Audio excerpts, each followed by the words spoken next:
I promised myself I wasn't going to do it, and now I am.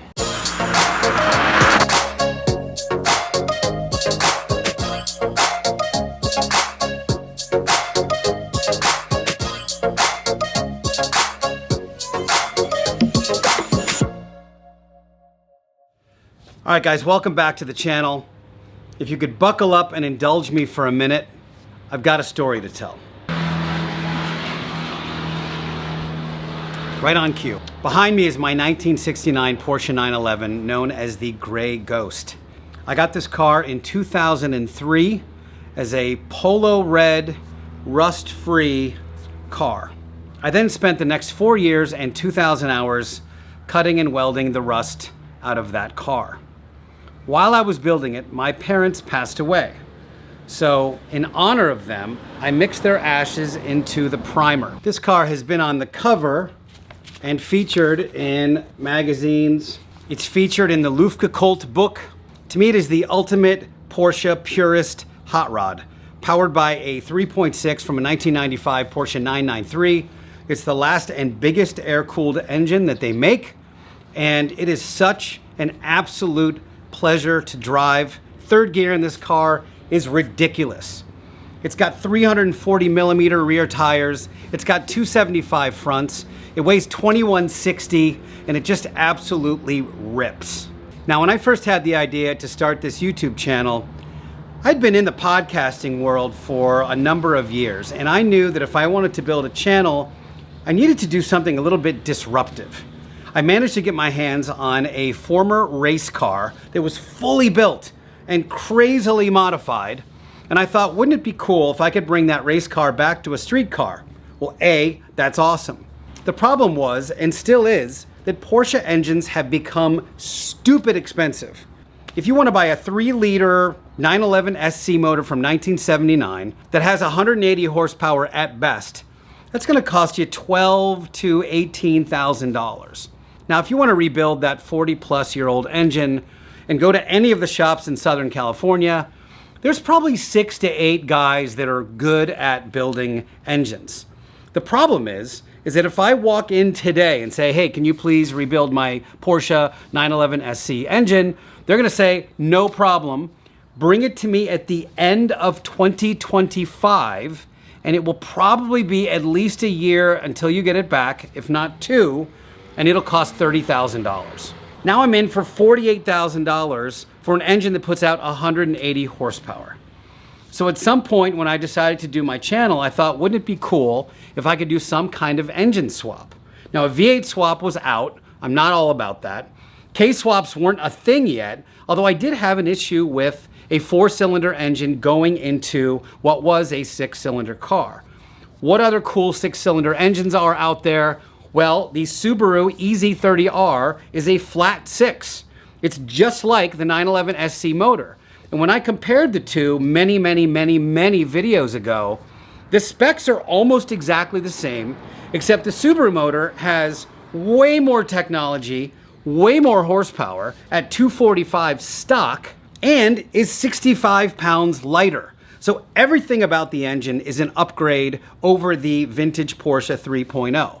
The problem is, of course, you've got to then modify your car to go from being air-cooled to water-cooled, which they aren't.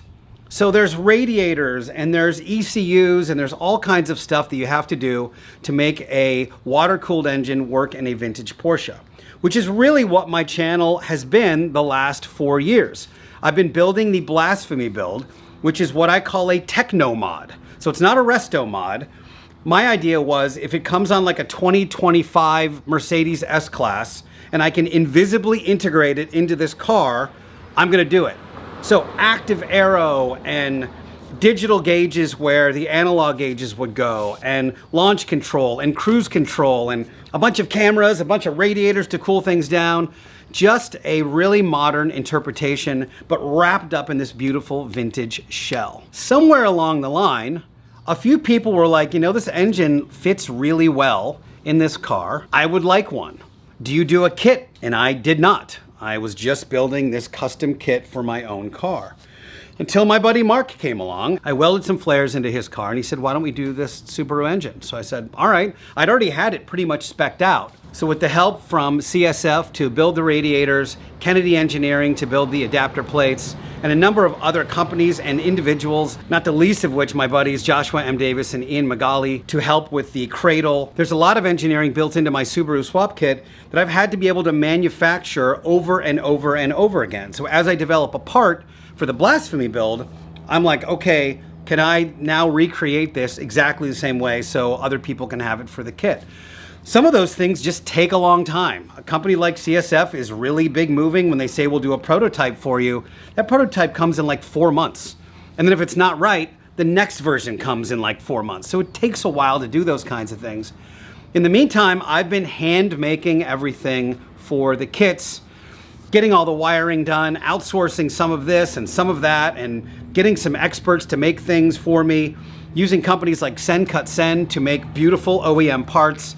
Just a lot of engineering going into this kit so that when someone gets it delivered, it's beautiful and it's perfect and it bolts right up to your car and has this lovely exhaust. Well, here's where the pivot comes in. My green car, the Blasphemy build, still needs so much engineering. That Porsche 996 transmission I'm using has really weird angles for the shift cables.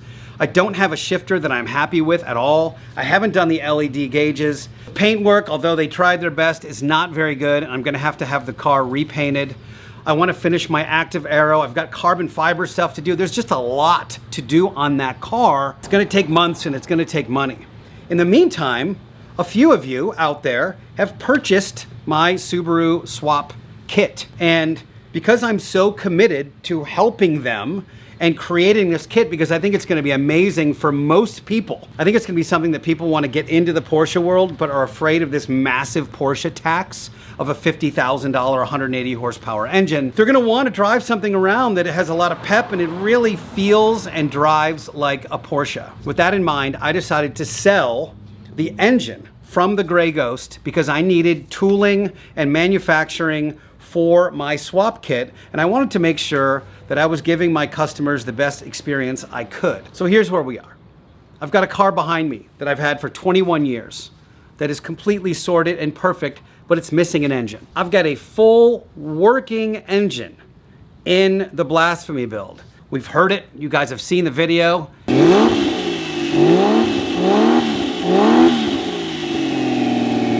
It rages, it's totally ready to roll. I've decided just this week that I am actually going to marry those two together. It is going to be temporary, I'm going to say that right now. But I thought there's so much upside.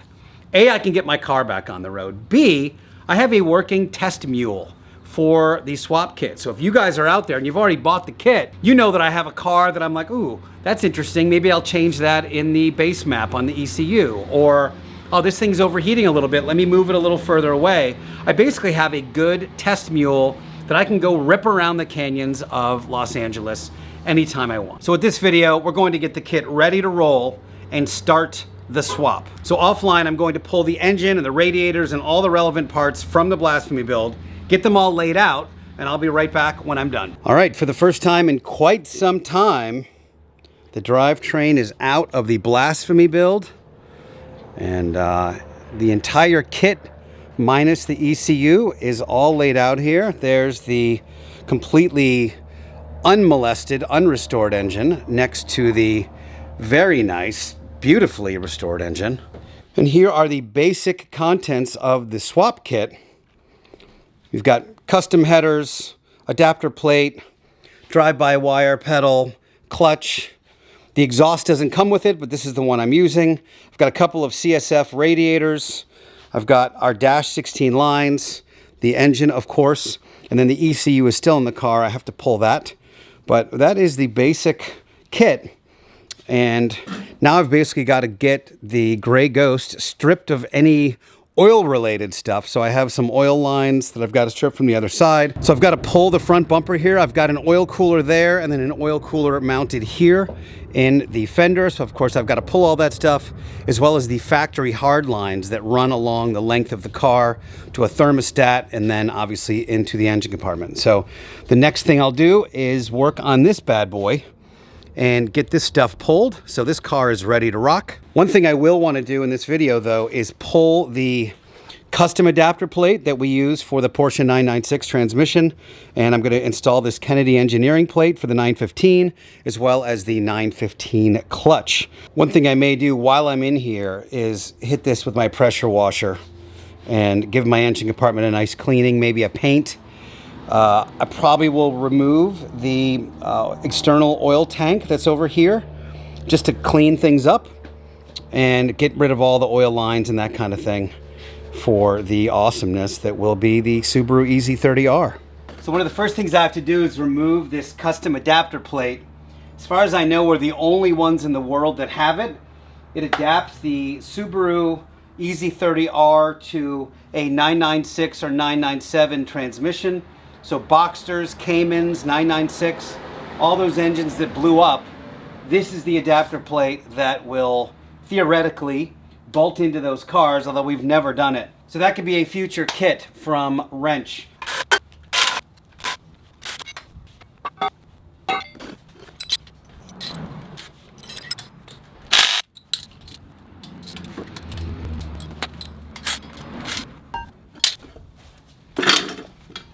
Look at that piece of kit.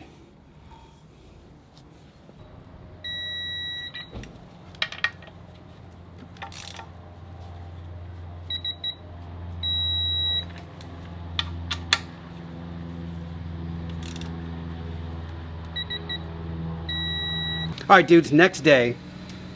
I was having a bit of problem with my flywheel turning as I tried to torque down the bolts, and there's a very easy fix for that. I just hadn't done it yet. This is probably the simplest tool you will ever make. It's just a chunk of steel with 2 holes in it, and all you gotta do is loop it over a bolt and then screw another bolt in like this. And this will effectively lock the flywheel. So now when you go to torque it, it won't turn. Pretty easy. So let's torque these things down and then we're gonna get to installing the clutch.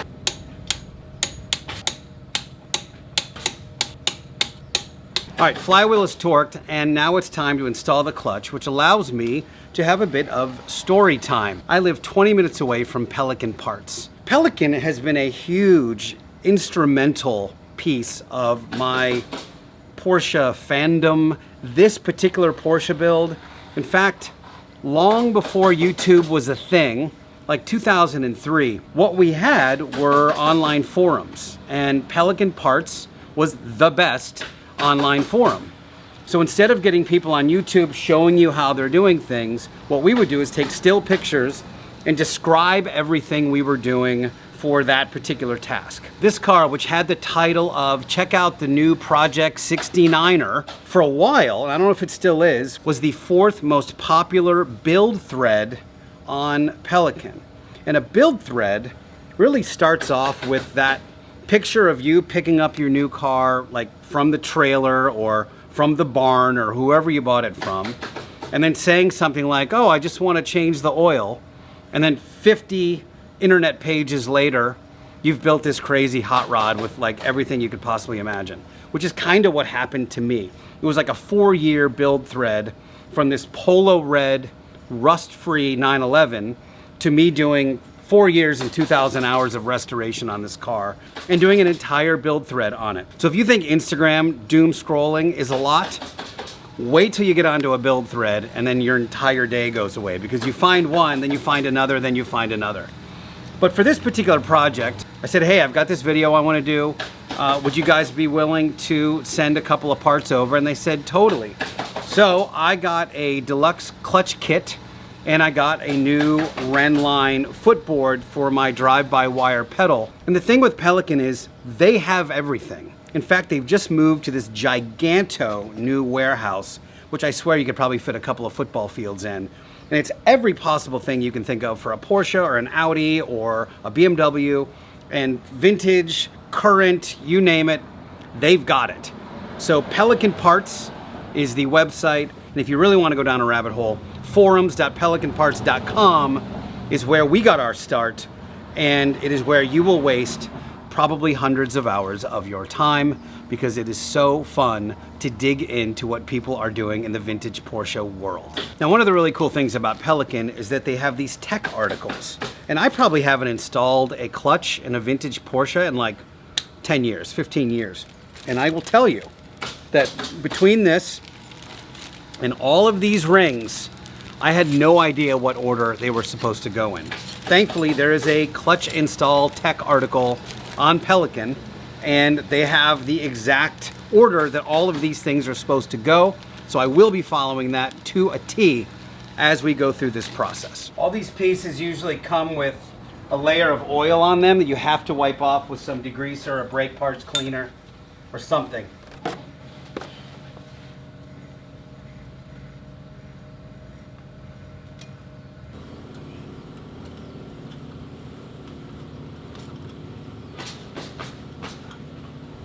So you just saw me standing on this. I had to do a bit of research. There's basically like 4 rings. You put the really thin washer, and then there's sort of a spring where you need to have the spring like opening up that way on the other side. And then you put a thick spacer here. Then there's a retaining ring, but you've got to compress the entire thing while you put the little circlip on. So I just stood on it, and now I'm good to go. Quick update. What I've discovered is these bolts that I have on hand are, I mean, they're just a smidge too long. And I was bottoming out here on the adapter plate. So what I've done is just installed a little lock washer just to give me a little bit of breathing room. As a bonus, it shows me which ones I've already torqued, which is good. So I'm just kind of going one at a time, still in a crisscross pattern, and torquing them to spec.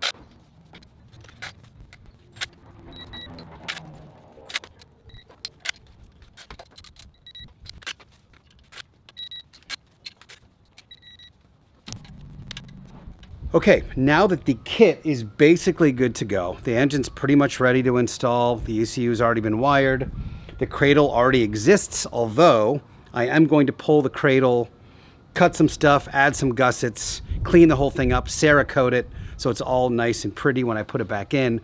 I really need to prepare the Grey Ghost for the install, and that means I've got to remove all of the oiling system in the car. But I need sort of a specific order of operations to do it. I think I'm going to pull the front bumper first because I want to expose that front oil cooler, and I want to pressure wash everything. I'm going to degrease and pressure wash the engine compartment and all of the stuff that's under that fender and in the way, so it's not just a big greasy mess as I try to do this. At that point, I'll then begin the process of draining the oil. I have hard lines on the right-hand side that need to be removed, and you know, it's just a whole bunch of stuff.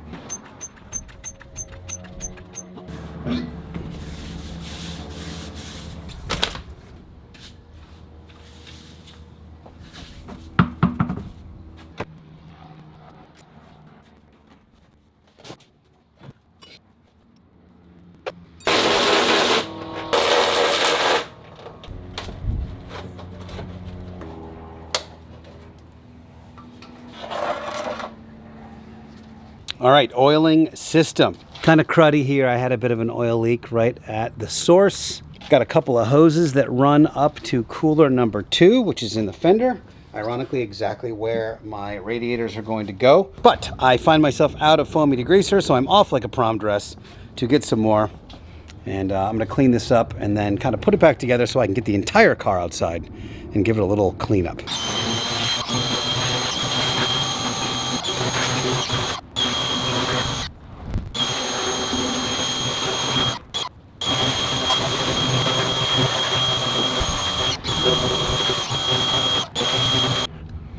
All right, we're back in the garage, and look how nice and clean all that is now.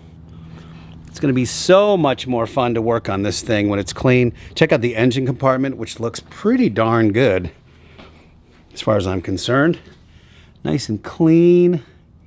Transmission looks really good, completely degreased.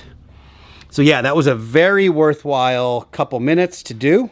So now I want to get the car up on jack stands, get the wheels off, and actually start removing the oiling system. All right, boys and girl, we are ready to rock. Ben is telling me it's time for Frisbee now, so I'm going to go do that with him.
Hey man, nothing under a car.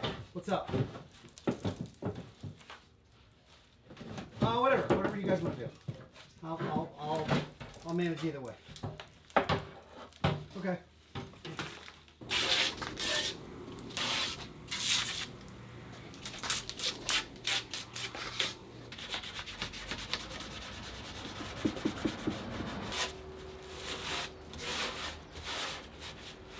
You have just seen me strip the entire oil system, front cooler, fender mounted cooler, lines all the way down, then of course the oil tank here. So now we are clean and ready to go. One thing I've just noted is I'm using these gorgeous CSF drag radiators, which by luck of the draw will fit under RSR fenders here. They will not fit on a regular car, otherwise I would have had my radiators a long time ago. I'm thinking I'm going to cut out these battery boxes to get really good positive airflow into the front side of the radiators. I think that may be the next move I do, because it'll allow me to place the radiator a little further forward and get maximum cooling benefit from it. One thing I will say is if you are planning on buying this kit from me, this is about the state you're going to want your car in. Front bumper off, oil system removed, wheels off, and depending on where we decide to mount your ECU, you may remove the front driver's seat, or depending on if you want it in the engine compartment, which is also an option, mounting it right here so it's really short to plug into the engine, that area as well. So you may not need to do that, but you know, with these kind of panels, it's really easy just to put the ECU on there and plug it directly into the engine. Well, that was super exciting and productive. Got a ton done in the last couple of days. Next video, I'll probably cut out the battery boxes. I'm gonna get the engine fit up and see if I can even get the thing installed. I don't have my cradle that went off to Seattle to get scanned, but if I can make this cradle work, then awesome. I'll do a test fit, drop the engine again, and then get into cutting some stuff, reinforcing it, Cerakoting it, etc., etc. But we are making some progress on the Laystern 2 build. Thank you guys, as always, for watching. Huge thanks to Pelican for helping me out with the clutch and the Rennch footboard. If you guys end up ordering anything from Pelican or reach out to them, please mention the Rennch YouTube channel. It is huge. And for those of you who in the comments are always like, man, I wish your channel was bigger, you and me both, don't worry. But one of the things you guys can do for free is post my videos or my YouTube channel in all your Facebook groups, on your Instagram, etc., etc. Let's just get the word out and let people know we're doing cool stuff over on this channel. With that, I bid you a fond farewell, and I'll see you in the next video.